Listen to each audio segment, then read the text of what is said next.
Chris wanted to finish his Cape Wrath trail, and I thought I would join him and see whether we would get to the end.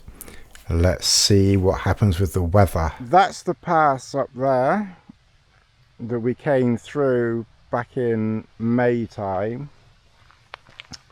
So Chris is going to take a photograph of me heading down to that bridge. I don't think we actually need the bridge, but we're going to head down that way, and then we want to be going up through there. So welcome. So we're going to hopefully, God willing, all things being equal, start from Inchlandamph and finish the Cape Wrath trail over the next week or so. The weather had different ideas right towards the very end of the trip. Many parts ahead. Keep watching. Eee, just a little view for you. We're heading up to the pass through there. It's about 600 meters. That's the highest point up there, and there's a little down bit here, a little flat bit, and then we kind of traverse along the side of that stony rocky thing. There's a little lock in a minute. We'll probably stop just down there. So we're just coming along this wee little Scottish path, and there's two little tents down there. I don't know what those tents are. One kind of reminds me a little bit of a bobcat or something, but I'm not sure. Anyway, there's two little tents down there, and we're right up in the hills up here.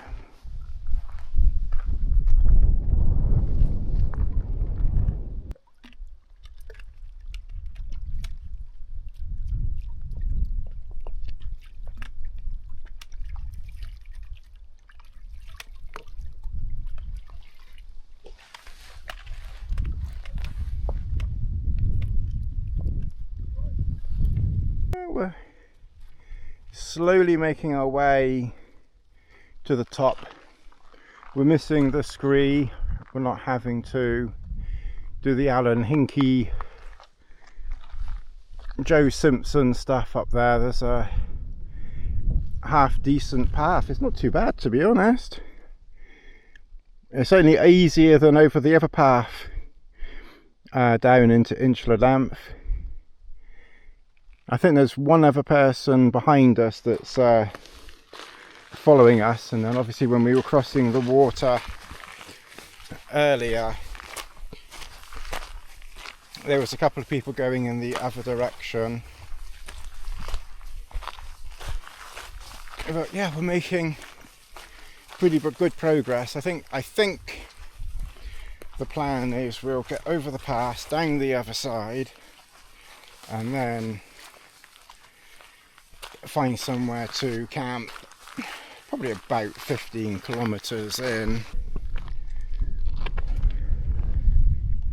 Well, this is the top of the pass here. Thankfully, good weather, good view down there for the road through to Ullapool in the distance. We can't see Ullapool, of course. Well, it's about 600 meters up here. There's no obvious path up that way, but there is a windy path up through that scree. If anyone was going that way, good luck. But we're going to be heading down the other side into looks like no man's land down there. It looks quite different territory down there with all those lumps and bumps and things. Some buttresses, and yeah, that's some scenery and a half. A wind farm way over there in the distance. Well, we've come down from that pass up there and kind of made our way slowly down here, and we're heading, I think, into this valley down there, and then I think the plan is to try and find somewhere to camp in that valley somewhere. Come down that way, we would have been above that waterfall. There's a waterfall there, coming all the way down there, and now we've got a pretty much straight down. We're at about 240 meters here, and that's about, I don't know, 50 meters down there. So we've got to get down there and then walking that way down the valley, looking for somewhere to camp down there. I think the first place that we see, we will probably stop at. But that's the lock down there, that's a sea lock. So we're hoping that some of those broader flat areas, we will find somewhere to camp, we hope. This waterfall here apparently is the highest waterfall in the United Kingdom. So that waterfall there is the highest, all the way down. And then we've got some pretty waterfalls there, and then there's a waterfall there coming all the way down. But yeah, we've made it down, so not too bad really. It's quite a long way up, and then quite a long way back down, because you've got to get down to sea level. And Inchladamp, I'm not sure how high it is, but it is above sea level. So we've actually come down more than we will have gone up.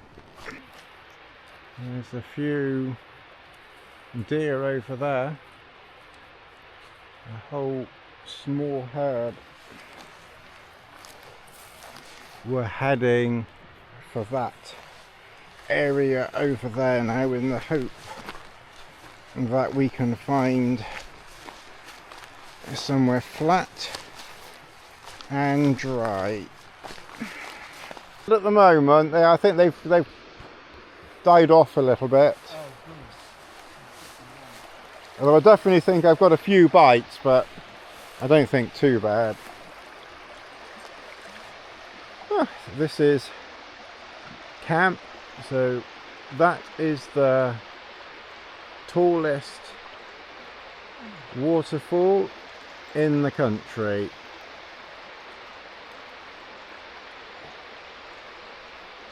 And we're right underneath it. And I brought the Cuban Trail Star because it's spacious and it's light, if a bit fiddly. And this is the view. Welcome into camp. Well, I don't know how much I've recorded. It's not a huge amount, you know, it's just a few clips coming in. But the DJI Action 5 Pro, which we're using this trip, has used 9% battery, which I don't think is a huge amount of battery usage. I reckon the GoPro would have been minimum, you know, double that amount. Anyway, we've settled in. There are some midges around. We were hoping that they would have, you know, died off by early October, but there are, you know, there are a few midges, but luckily not too bad. To save weight, I didn't bring the repellent, but luckily Chris has some repellent, so we sprayed repellent on ourselves, so hopefully that helps keep them, you know, at bay a little bit. They're not too bad. Anyway, my shoes and obviously socks are wet, so I'm going to dry my feet off. As it's autumn, I did bring a towel. I save weight on a lot of things, But I did bring a teeny weeny baby boo towel with me. Baby boo towel. Sinking back to my childhood. But I did bring that small towel with me. Anyway, we're going to eat. Try to... Alright, so I need to get my wet trousers off and get into the sleeping bag before I start to cool off.